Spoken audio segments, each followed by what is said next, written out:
కమ్మని చరితము రాదామంటే కవి వాల్మీకి కానయ్యా. కమ్మని చరితము రాదామంటే కవి వాల్మీకి కానయ్యా. గానముతో కొలవాలంటే ఘన త్యాగయ్యను కానయ్యా. గానముతో కొలవాలంటే ఘన త్యాగయ్యను కానయ్యా. ఆశతో కోవెల కడదామంటే తహసీల్దారును కానయ్యా.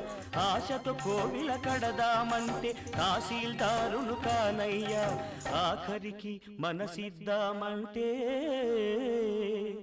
అది ఏనాడో నీదై